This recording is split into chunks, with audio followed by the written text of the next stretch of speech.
সান merino এবং মালদ্বীপের 4 জাতি টুর্নামেন্টের জন্য প্রাথমিক দল ঘোষণা করেছে বাফুফে, কিন্তু কোথাও কিউবা মিচেলের নাম হয়নি। আর মালদ্বীপের 4 জাতি টুর্নামেন্টের জন্য যেই 32 সদস্যের দল ঘোষণা করেছে সেখানে তো কোনো অরিজিন ফুটবলারই নেই, মানে বিদেশি কোনো ফুটবলার নেই।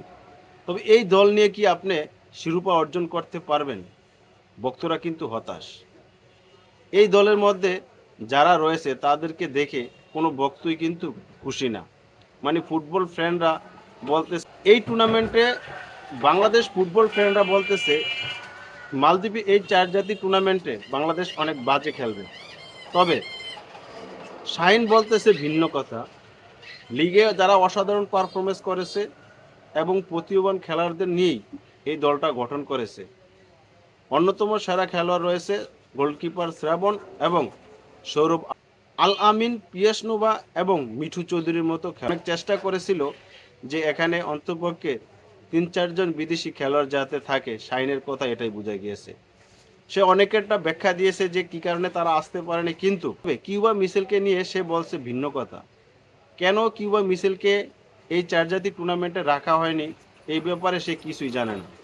একমাত্র বাফুফেই জানে কি কারণে তাকে আনা হয়নি। তবে সে কিউবা মিচেলকে মিস করবে এটা বুঝে গিয়েছে। স্থানীয় কোচ মারুফুল হক দিয়ে এই 4 জাতি টুর্নামেন্টের কোচের দায়িত্ব পালন করাবে। মালদ্বীপের ফুটবল অ্যাসোসিয়েশন হীরক জয়ন্তী উদযাপন উপলক্ষে 4 জাতিক ফুটবল টুর্নামেন্ট অনুষ্ঠান করতে যাচ্ছে। 1 থেকে 10 জুন পর্যন্ত চলবে। এই 4 জাতি ফুটবল টুর্নামেন্টে যে বাকি 3 দল অংশগ্রহণ করিবে স্বাগতিক মালদ্বীপ, নেপাল, শ্রীলঙ্কা।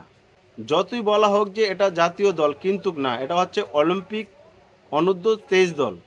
মূলত সেটা লক্ষ্য নিয়ে কিন্তু এই দলটা গঠন করেছে এবং মালদ্বীপে পাঠাচ্ছে। তবে এই দলের মধ্যে যদি বিদেশি 2-1 জন খেলোয়াড় থাকতো, 31 মালদ্বীপে 4 জাতিক টুর্নামেন্ট খেলার উদ্দেশ্যে দেশ ছাড়বে অনূর্ধ্ব 23 দল।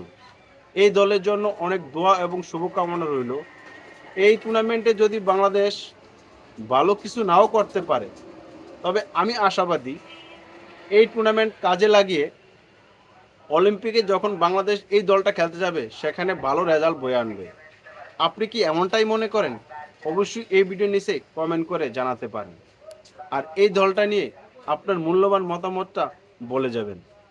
আমি খুবই হতাশ হয়েছি এই জায়গায় যে বিদেশি কোনো ফুটবলার না দেখে।